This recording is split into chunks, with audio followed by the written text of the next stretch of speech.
Yo, what's good YouTube? Zam Crow here, aka Scoop, back with the Ninamori Nation Draft League. And we've got our Season 3, Week number 6 match, and we're taking on Dan. I mentioned earlier in the season that somebody had forfeited their squad or whatever, and I tried to make some changes, and I tried to grab the Megazard, but by the time I had made the trade, this guy had already came back and claimed his team. Um, there was some kind of miscommunication, and he was actually able to grab his squad back, and yeah, not too big of an issue. I'm thoroughly enjoying our squad, so not too big of an issue. Anyways, our opponent Dan, he is coach of the Haltom City Hydreigons, and he's got a pretty scary squad as you can see on screen. He's got the Celesteela, Clefable, Mega Charizard X. That's a core that I've used quite a few different times.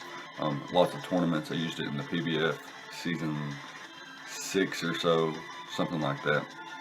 A really fun core to use. They complement each other really well, and I've had a blast using them. I don't know how much fun he's had using them. I only watched one of his games, but his team is a little bit top heavy, and by top heavy what I mean is that things like Clefable, Celesteela, Zard, Chestnut, Nihilego, Alamomola, and maybe something like Gligar are his, like 7 of his most viable Pokemon. I'm not saying Type Null is not viable, or even Munchlax. Like, if you don't prep for Munchlax accordingly, you could very well be swept by that bad boy.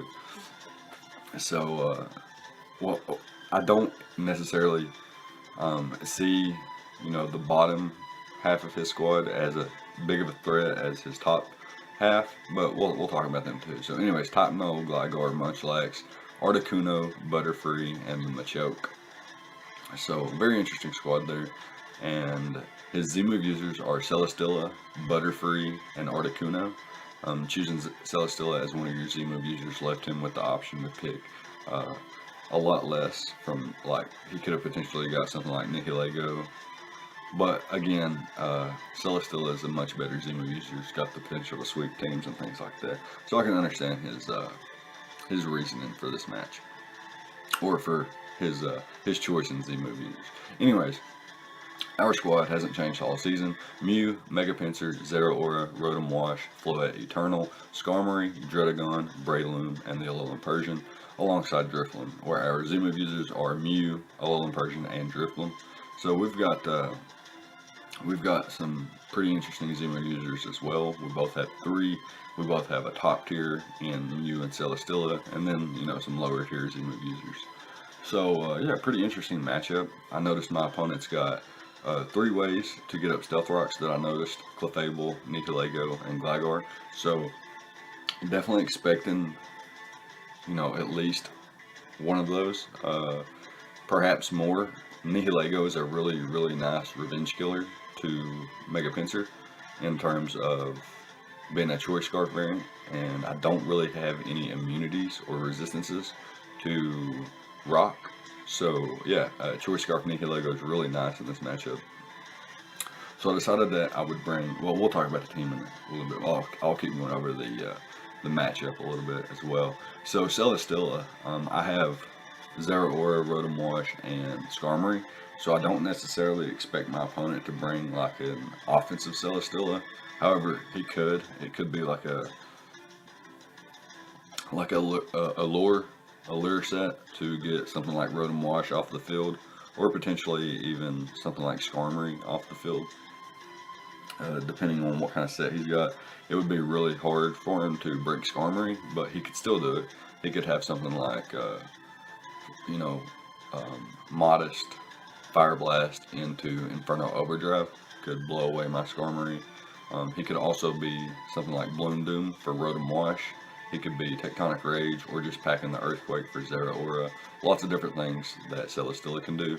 And I thought about a few different things that I wanted to run here to kind of break Zeraora, but then I ultimately decided that, my team naturally deals with Celesteela pretty comfortably, so I don't necessarily have to build anything specific to kind of lure that in.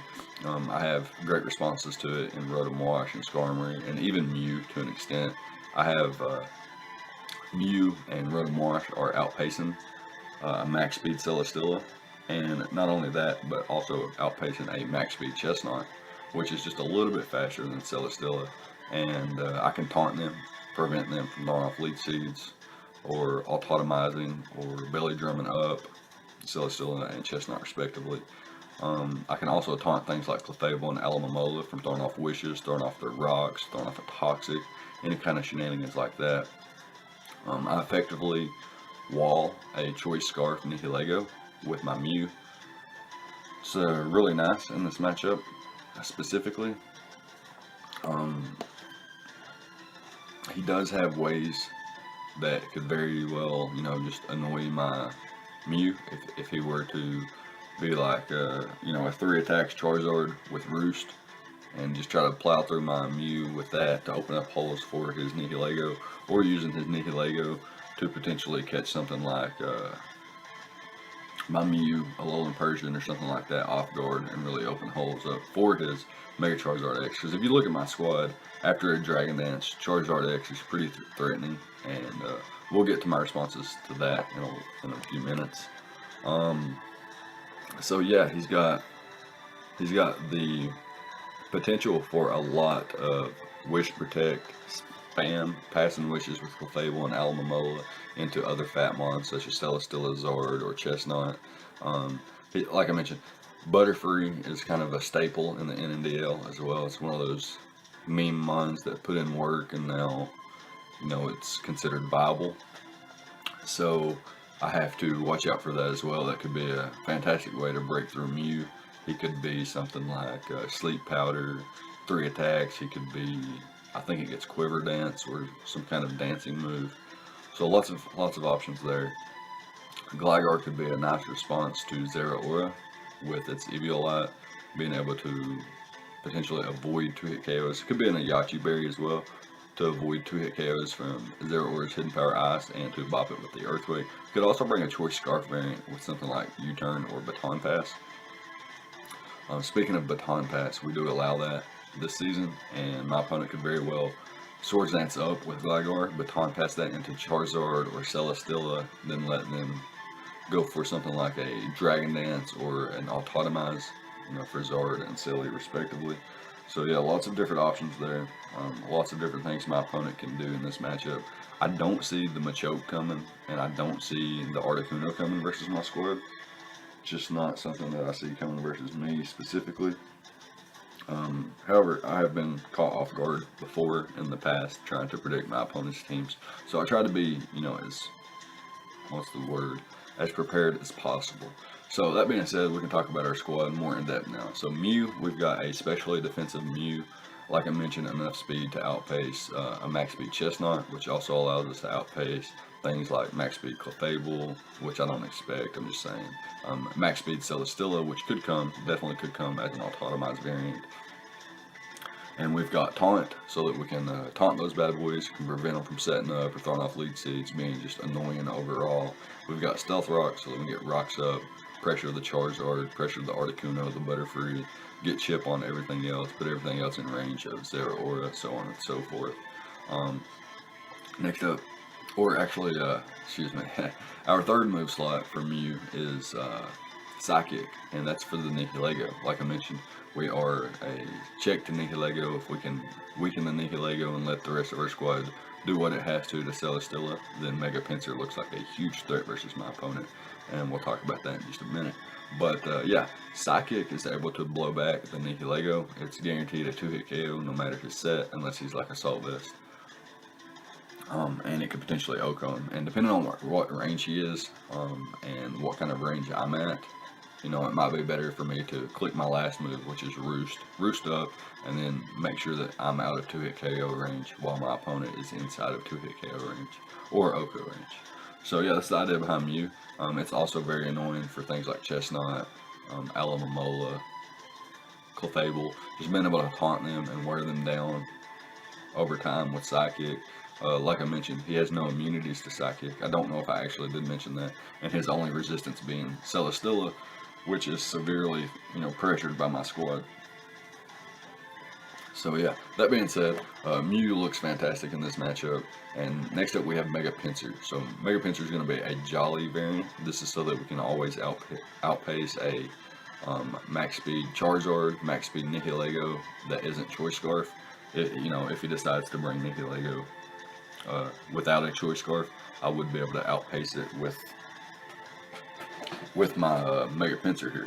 So I felt like that was important, just in case he didn't bring a Scarf variant. If he decided to bring like a Life Orb or a Specs variant or something like that, then I would be able to always outpace it and get some huge damage off. I know it does resist my stab moves, and I do have 3 stab moves plus knockoff. And again, knockoff is there. If he switches Nihilego in on my Mega Pinsir and gets his item knocked off, then it's so much better for me as well. So that's really nice. Getting rid of Celesteela's item, perhaps getting rid of Gligar's item, Alamomola's leftovers, things like that. It's really, really nice for me. So that's the reason for knockoff. My 2 main forms of stab are Frustration and Quick Attack. His only resistance being Celesteela and Nihilego. Everything else is pretty much O-code or 2-hit KO'd by Frustration. I don't have Swords Dance this week. I felt like, it was kind of unnecessary because, basically I Swords Dance up, I get a knockout, then he brings in Nihilego to revenge kill me, and it's just not worth it. The damage that I could take while setting up a Swords Dance, potentially getting burned or paralyzed by something like Alomomola or Clefable, it just wasn't worth it. So I decided that instead of running Swords Dance, I would run another stab move that's just a little bit stronger than Frustration or Return, or I think it's equal to Double Edge without the recoil. Unfortunately, it does confuse you, and that move is Thrash. And I've ran that a couple times this season. Sometimes it hasn't been able to be shown that I actually ran it. Hopefully, the idea is to get rid of things like Celesteela, get rid of Nihilego, and then when it's time to finish up the match, instead of clicking Frustration, I can just click Thrash, and basically what Thrash does is maximize my damage output. It does way more than Frustration and Quick Attack, so on and so forth. And Thrash is really, really powerful. It's like Outrage though, so after 2 turns, maybe 3 turns, I will be confused and have to switch out. And I am locked into Thrash when I click it, so that's something to think about. But things like Clefable, Charizard, Alomomola, Chestnut, Topnol, Gligar, and Munchlax, his entire squad outside of Celesteela and Nihilego are 2-hit KO'd by Thrash or O-code by Thrash.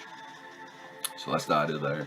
Next up, we've got an Expert Belt, Zeraora, with 4 attacks. We're rocking the Plasma Fist, obviously, so that we can break things like Celesteela and Alomomola. We've got Dual Chop, which is a Dragon type move. Thought about running Outrage, but I felt Dual Chop was a little bit better as I didn't have to lock myself into Outrage.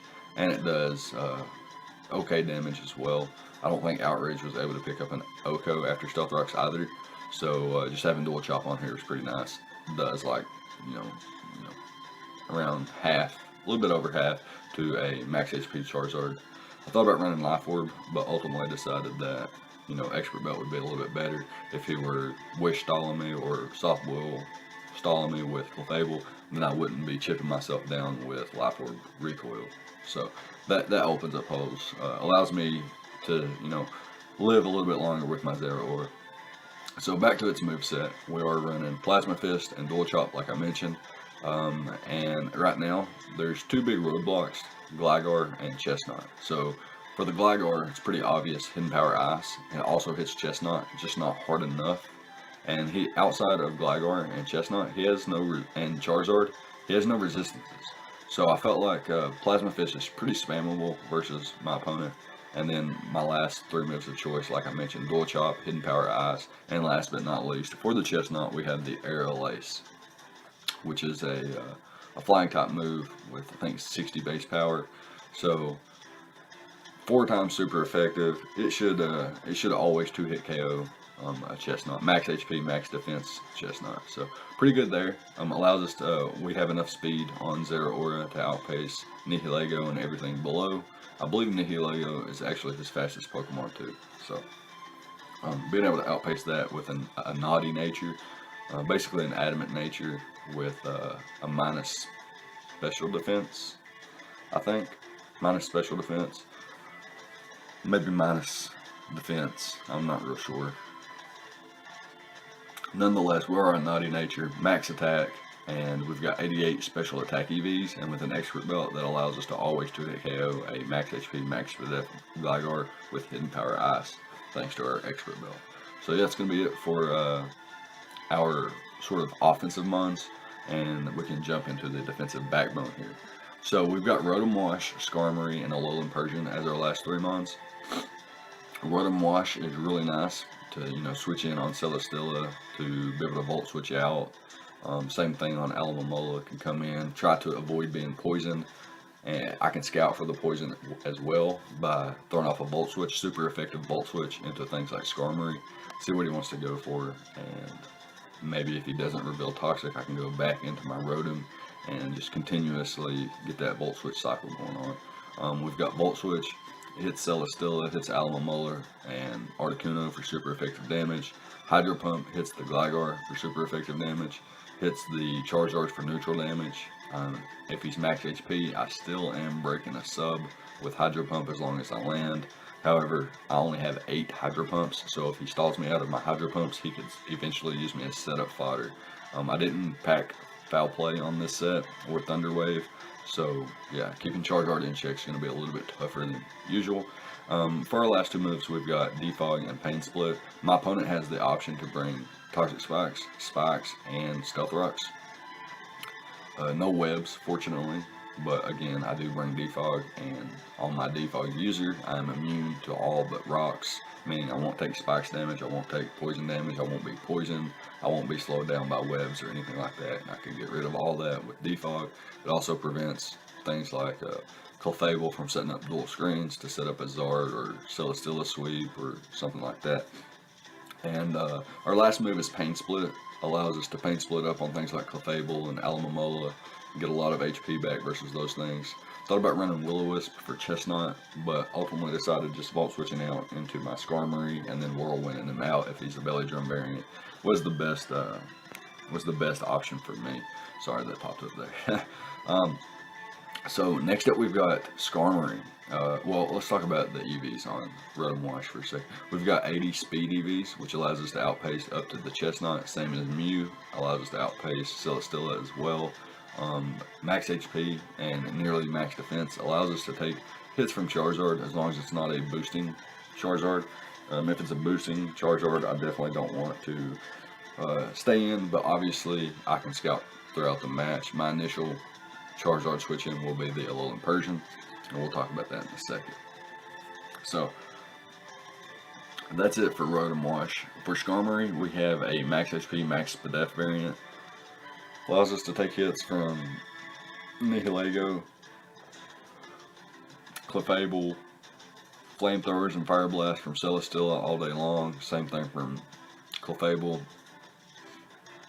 Even the Thunderbolt, Flamethrower from Clefable, Life Orb, Magic Guard, whatever it may be, it just cannot break my Skarmory. Skarmory's just too bulky. Takes basically nothing from Alomomola. I could potentially even set up on that bad boy, but alas, I am not a setup Skarmory. So yeah, we have Taunt on this bad boy. Can taunt things like Clefable, Celesteela, Alomomola, Chestnut, Gligar, Munchlax, as well as Whirlwind, which can allow us to whirlwind things out, such as set up Celesteela, set up Gligar, set up Munchlax, set up Chestnut, all kinds of different setup options he has. I can just whirlwind those out and go from there. Our move of choice for damage output is Iron Head. I've actually saw a moveless or an attackless Skarmory be 1v1 by things like Clefable, Lastmon Clef, or something like that. So I decided to bring Iron Head on this bad boy. I can taunt something like Clefable or Celesteela or even Chestnut, and as bulky as Chestnut is, I can taunt it, Iron Head it down, roost up, taunt it, Iron Head it down, roost up, and taunt it, Iron Head it down until it's gone, and eventually get rid of such a problem. Our item of choice on Skarmory is the safety goggles, and that's to prevent things like sleep powder, or any kind of powder moves from Butterfree or Chestnut or whatever it may be, from putting us to sleep and, you know, rendering us useless. Max HP, Max Def on Skarmory, like I mentioned, allows us to take hits from Nihilego pretty comfortably. Obviously, he could be like a Thunderbolt variant, but again, if he decides to lock himself into a certain move, then I may be able to take advantage of that. And if he's not Scarf, then Zeraora can comfortably revenge kill. Mew can always take a hit, even if he was to get like a Beast Boost and Special Attack, then my Mew still takes roughly just over half. So, pretty comfortable position there. And last but not least, we have our Alolan Persian, which has the Fur Coat ability, boosting its defense times 2. So instead of 60 base defense, it has 120 base defense. And then I'm rocking an Impish Nature here with 88 defense EVs, 168 HP EVs, allows us to take a +1 Dragon Claw or Flare Blitz from a Charizard X after it has Dragon Danced. Obviously, if he goes for Swords Dance, then that's a little bit different story. But the thing about an Impish Persian with this much defense and HP is I was afforded 252 EVs in speed, which sets Alolan Persian with an Impish Nature just faster than a max speed Charizard. Now I could have went faster than Nihilego, but I didn't really find it necessary. I felt like my outs to Nihilego were a lot more expanded. Like I have multiple ways to beat a Nihilego, whereas beating Charizard it's up to Persian here. So if he goes for Swords Dance and I switch in my Persian and I see that he's went for Swords Dance and he has no speed boost, then I just click Foul Play and knock him out. It's a 100% knockout after Stealth Rocks, even if he's already Mega Evolved. So if he goes for Dragon Dance though, then he's going to outpace me, but he's not going to be strong enough to one-shot me, and I will be able to click Foul Play, and it will do roughly, I don't know, between 55 and 70%. If he's boosted, if he's not boosted, it does like 45 to 55. So yeah, that's really nice there. Anyways, I can taunt Celesteela, Clefable, Charizard, Alomomola, Chestnut, Gligar, Munchlax, pretty much this whole squad with this bad boy. Just taunting them, preventing them from doing any kind of shenanigans, and then Parting Shot out, go into something accordingly. If I taunt him and he's likely to switch out, I can Parting Shot predicting that, or I can just click Knock Off, get rid of an item. But Parting Shot's really nice because it allows me to bring in Mega Pinsir and Zeraora and things like that. So that's really nice there. So yeah, Mono Dark on this Alolan Persian with the knockoff and the foul play. You got the Parting Shot there, like I mentioned, it helps set up other options. And then the taunt is really nice to prevent things from being very annoying or just trying to set up in general. And like I mentioned, this thing's bulky enough to take one hit from a +1 Charizard after Stealth Rocks, and is fast enough to outpace a Swords Dancing Charizard. So hopefully this squad can put in the work. I believe in it. I built the squad and I felt really comfortable in it. I felt comfortable in the matchup, so let's go ahead and hop into it and see what happens. Alright, so here we are with the replay, and my opponent Dan chooses to bring the Clefable, Celesteela, Nihilego, Alomomola, Chestnut, and the Mega Charizard X. This is a carbon copy, a carbon copy of the squad that he brought in one of the, well, the only match I watched of his. He brought these same 6 Pokemon. So kind of expected, like I mentioned, his team's very top heavy. You could see these same 6 every match. And the other ones are kind of, you know, memey, situational, come if they absolutely have to. But these 6 Pokemon can come every week and be very, very annoying to any squad. So that being said, he's got 2 potential Stealth Rockers in this match. Left the Gligar on the bench. He's got Clefable and Nihilego, which could potentially set up rocks, so that's pretty scary. He's got the Celesteela and the Charizard and the Chestnut, which could all be setup variants. Clefable could also be a setup variant, so we gotta watch out for all of those. That being said, my Stealth Rocker is Mew, and it beats his 2 Stealth Rockers, so I could just taunt them, or click Psychic versus the Nihilego, see what he wants to do, go from there. So I'm gonna lead off with my Mew. See what my opponent leads off with. And I did forget to bring the shiny Mew this week. A little bit unfortunate. I do love me some shiny Mew, but the pink Mew, pink's okay too. So let's go ahead and get into this. So he's going to hard switch out into his Celesteela as I get up my rocks. Now, I got up rocks over clicking something like Psychic there on the chance that he could also be Toxic Spikes or Stealth Rocks of his own. And the reason being is because I can defog with Rotom Wash basically anytime. He is more pressured because he doesn't have the headed removal, so I felt like he wouldn't just go ahead and get rocks up because he's going to he can't remove them whenever he wants unless his Zard is defog. He can't remove rocks whenever he wants, so I felt like he was more inclined to think that, hey, this guy may not go for rocks either. He's got a Mega Pinsir. He might just try to chip me down, and then Mega Pinsir becomes a huge threat.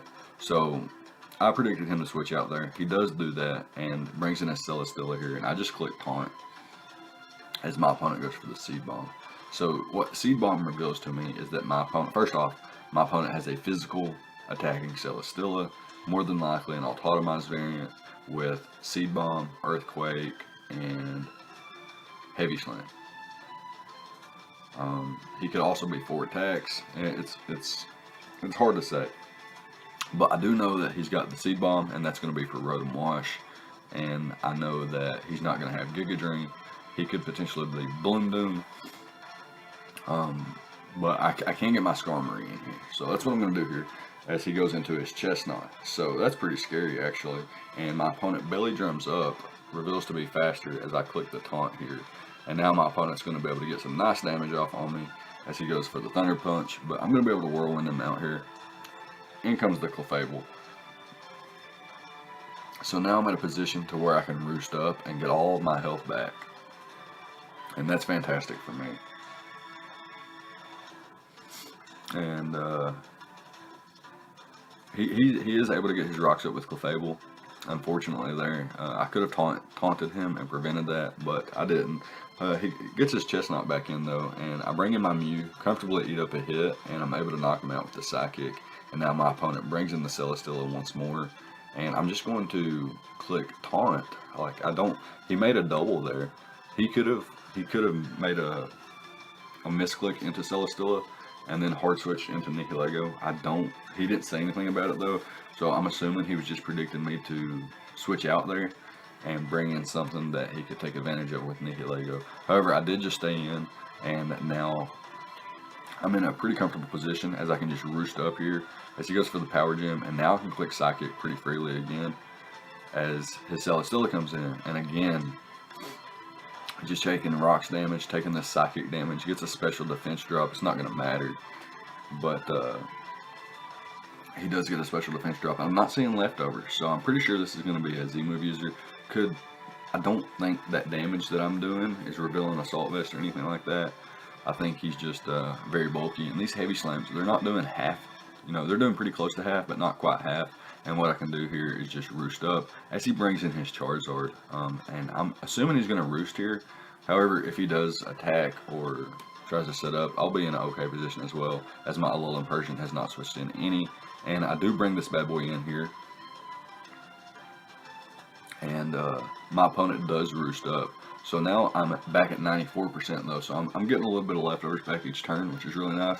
I should be back to full after this exchange. I do taunt the Nihilego as it comes in, trying to taunt the Charizard, but he does get me there. Hard switches into his Nihilego, and I bring back in my Mew. I'm going to be my switch in every time to the Nihilego until I'm in a position to where something else can switch into it pretty comfortably.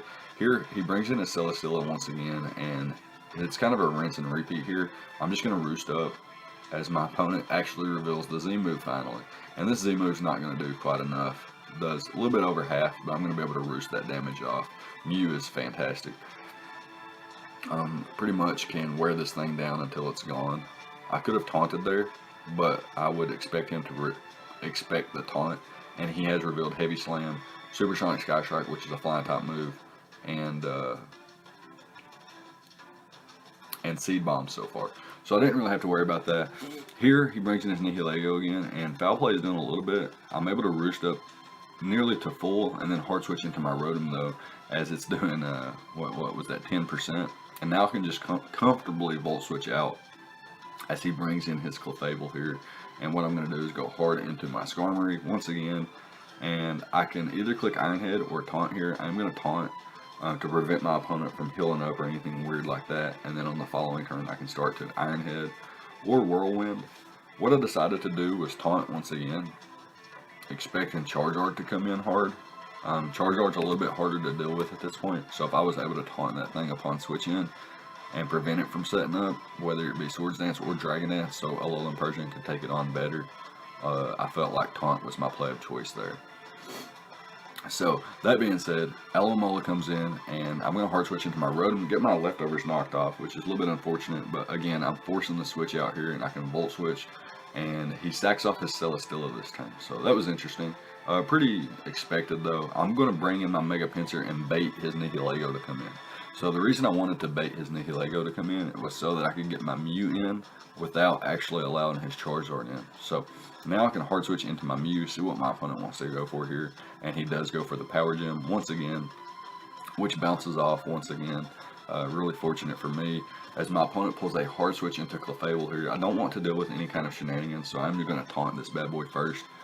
Before it could go for something like Thunder Wave. He hasn't revealed his last move yet. He has revealed Stealth Rocks, Soft Boil, and Moonblast. I don't know what his last move is yet. Psychic bounces off this Charizard as he pulls a hard switch into it. I'm going to pull a hard switch into my Alolan Persian once again as he goes for the Dragon Claw. He decides not to roost this turn, so that's pretty good for us. We can click Foul Play here. It almost picked up the knockout there, but not quite. A little bit unfortunate there. Could have been close. Not quite there yet though. And able to pick up the knockout on Charizard as he expected us to taunt, and he clicked an attack, and we were able to get the 2-hit KO there after the Stealth Rock damage. Really, really nice for us. Here, he brings in his Nihilego once again, and he actually poisons us with his first Sludge Wave. A little bit unfortunate for us, and the toxic damage is racking up. So what I want to do here is go ahead and knock this thing out. And at this point, I thought Mew could beat the rest of his squad, but he did get that poison on it. So we're going to have to play a little bit differently. I'm going to sack off my Alolan Persian here, or switch it in anyway, see what my opponent wants to do. He does knock off my leftovers. That's okay though. I can knock off his item as well. I can survive the Scald here as long as he doesn't get a burn, and then Parting Shot out into Rotom Wash. And then what I can do here is Volt Switch out. As my opponent, well, Pain Split first, and then Volt Switch out. As my opponent actually just hard switched into his Clefable, which was a fine play as well. But he should not be able to, you know, 1v1 me or anything with this Clefable. He still hasn't revealed his last moveset. I don't believe he has. Anyways, I'm able to just click Taunt here and Iron Head him down. I can just click Iron Head, Iron Head, Iron Head. Prevent my opponent from doing any kind of weird shenanigans here with Taunt, but he does decide to switch out to his Alomola, which is still nice for me. I prevent that thing from setting up any kind of wishes or anything. Sack off my Alolan Persian finally to the Stealth Rocks, and Plasma Fist will 2-hit KO any version of Alomola here. And if he decides to go into Clefable here to try to preserve this thing, that'll be fine as well.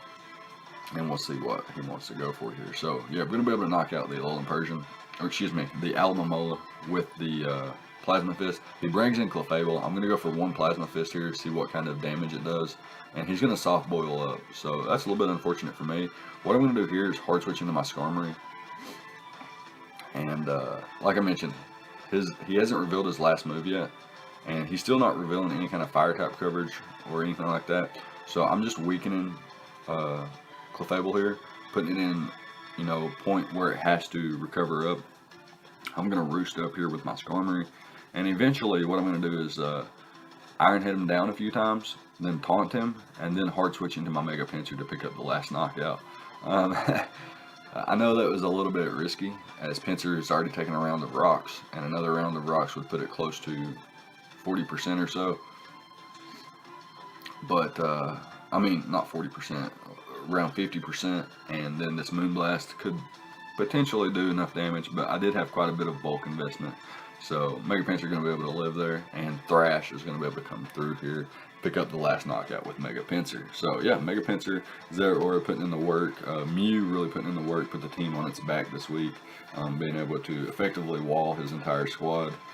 Chestnut was a scare there as well, but Skarmory, sturdy ability coming through there in clutch. So yeah, really good game.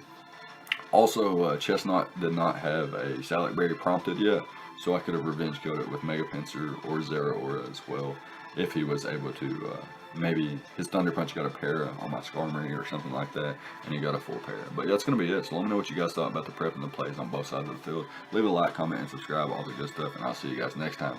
Thank you for watching.